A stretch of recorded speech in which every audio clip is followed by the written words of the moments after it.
नमस्कार, आप देख रहे हैं जी भोजपुरिया न्यूज। मैं हूं गौतम। उत्तर प्रदेश विधानसभा चुनाव में जो परिणाम आया वो सब आप सभी के सामने आ गया और कोई जीता कोई हारा।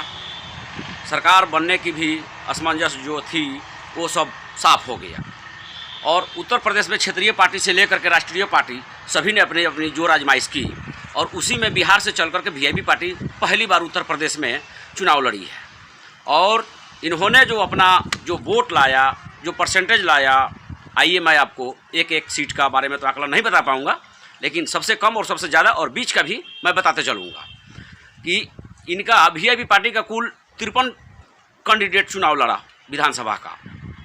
कई सीटों पर अथा स्थिति गंभीर विषय बना हुआ था। सरकार की ओर से भी, चुनाव आयोग की ओर से भी, कि कई जगह पर परमिशन नहीं दिया गया हेलीकॉप्टर रैली के लिए और योगी सरकार को भी डर था कि कहीं ज़्यादा भीड़ न हो जाए, लोगों का बोलबाला न बदल जाए। इसके वजह से कई जगह पर मामला लटका के रखा गया और यही वजह है कि जो नतीजे आए हैं, आइए मैं आपको रूबरू कराता हूँ।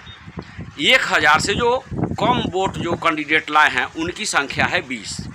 वीआईपी पार्टी के कैंडिडेट 20 सीटों पर 1000 से भी कम बहुत वोट आए हैं और 1000 से 2000 के बीच में जो वोट आया हुआ है वीआईपी पार्टी को वो है कुल 11 सीट और 2 से 3000 के बीच में जो सीट वोट आया है वो है कुल, ये भी 11 सीट है और 3 से 4000 के बीच में जो वोट आया है वो है 2 सीट और 4 से 5000 जो वोट आया है वो है, ये भी कुल 2 सीट है।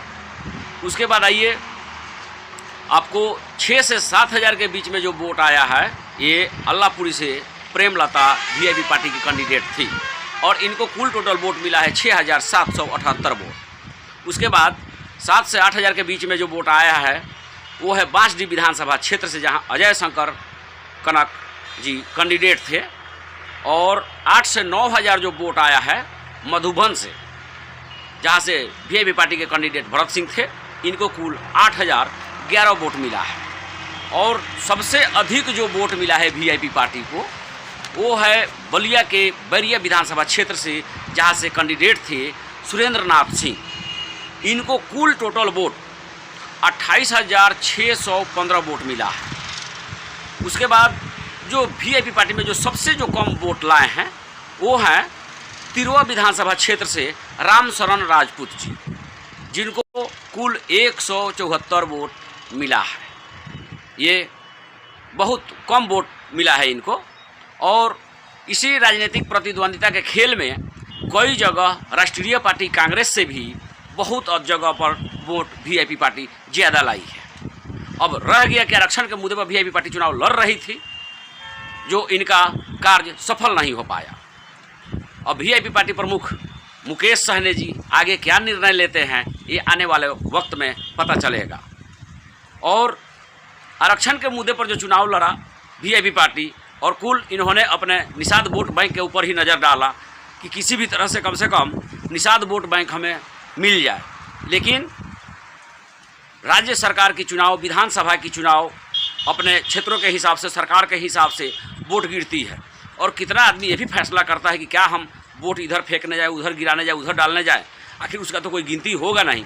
सरकार को डाल दो या विपक्ष में डाल दो, ये भी फैसला होता है। तो विपक्ष में भी डाला जाता है तो विपक्ष मजबूत होता है, तो विपक्ष का भी सरकार बनता है।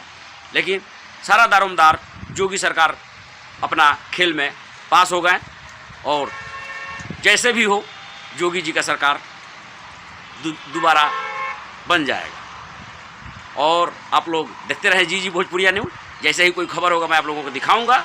तब तक के लिए नमस्कार।